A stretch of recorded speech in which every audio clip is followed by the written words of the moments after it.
Good morning, all of you. In previous lecture, we have learned number line and question number 1 in practice set 15. Today, we are going to learn remaining example of practice set 15. Practice set 15 मधील second question पाहूया. Convert the common fractions into decimal fraction. Common fraction ला decimal fraction मध्ये convert करायचं आहे. First, 3/4. 3/4 मध्ये 3 numerator आहे, 4 denominator आहे. आपण डिनोमिनेटरचा आधी विचार करायचा. आपण 4 ला 10, 100, 1000 मध्ये आपल्याला कन्वर्ट करावं लागेल. त्यासाठी कोणत्या नंबरने आपल्याला मल्टिप्लाइड करावं लागेल किंवा डिवाइड करावं लागेल हा विचार करायचा. जर पाढेपाठ असेल तर आपल्याला लवकर लक्षात येते, म्हणून पाढेपाठ करायचे.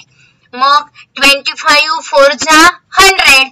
मग 4 multiplied by 25 is equal to 100. आधी डिनोमिनेटरचाच विचार करायचा. डिनोमिनेटर मध्ये लिहून घ्यायचं.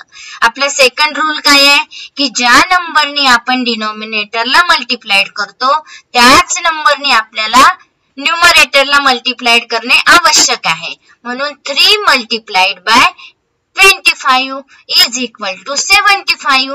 मग आन्सर किती आलं? 75 upon 100.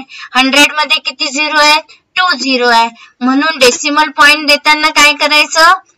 राईट हँड साइडने मोजायचं, 2 डिजिट नंतर डेसिमल पॉइंट द्यायचा. मग आन्सर किती येईल? 0.75. आता आपण फिफ्थ एक्झाम्पल घेऊया. 36/40. डिनोमिनेटर 40 आहे. 40 ला आपल्याला विचार करावा लागेल पॉवर ऑफ 10 मध्ये कसं कन्वर्ट करायचं. 40 ला आपल्याला कोणत्या नंबरने मल्टिप्लाइड करायचं, डिवाइड करायचं, म्हणजे आपल्याला 10, 100, 1000 मिळेल. मग 40 कडे जर पाहिलं तर आपल्याला 40 ला जर आपण 4 ने डिवाइड केलं तर आपल्याला 10 आन्सर मिळू शकते. म्हणून मग 40 divided by 4 is equal to 10. आता ज्या नंबरने आपण डिनोमिनेटरला डिवाइड केलं त्याच नंबरने आपल्याला न्यूमरेटरला डिवाइड करावं लागेल.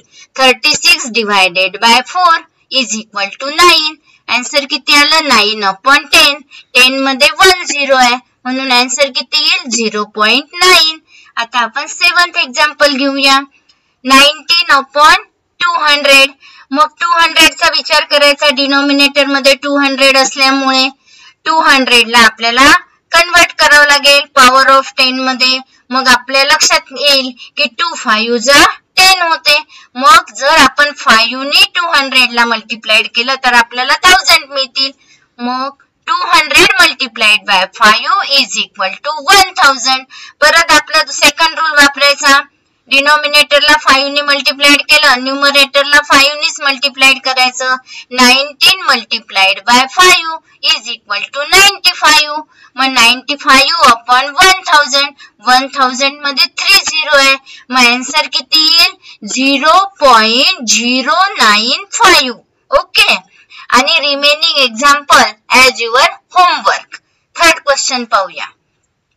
Convert the decimal fraction into common fraction. आता आपण काय केलं? कॉमन फ्रॅक्शनचा डेसिमल फ्रॅक्शन मध्ये केला. आता त्याच्या विरुद्ध करायचं आहे. डेसिमल फ्रॅक्शनला कॉमन फ्रॅक्शन मध्ये कन्वर्ट करायचं आहे. फर्स्ट 27.5. सगळ्यात पहिले काय करायचं? आता इथे आपण डेसिमल पॉइंट रिमूव्ह करून टाकायचा आणि न्यूमरेटर लिहून टाकायचं. 275. मग विचार करायचा डिनोमिनेटरचा. किती डिजिट नंतर पॉइंट आहे? 1 डिजिट नंतर, म्हणून 10 लिहायचे. आलं लक्षात? सेकंड आता पहा 0.007. इथे पण डेसिमल पॉइंट रिमूव्ह करायचा.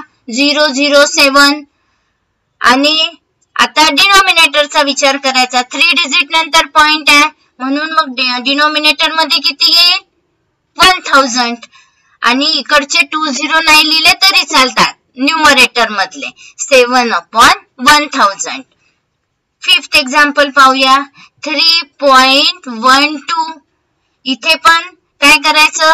आपल्याला रिमूव्ह करून टाकायचं डेसिमल पॉइंट. 312 न्यूमरेटर मध्ये लिहायचं. मग पाहायचं डेसिमल पॉइंट 2 डिजिट नंतर आहे, म्हणजेच किती येईल? मग 2 2 डिजिट नंतर मीन्स 100 म्हणजेच 312/100. Remaining example as your homework. उरलेले जे आहे ते तुम्ही होमवर्क करायचे आणि यानंतरचा भाग आपण पुढील लेक्चर मध्ये बघूया. थँक्यू.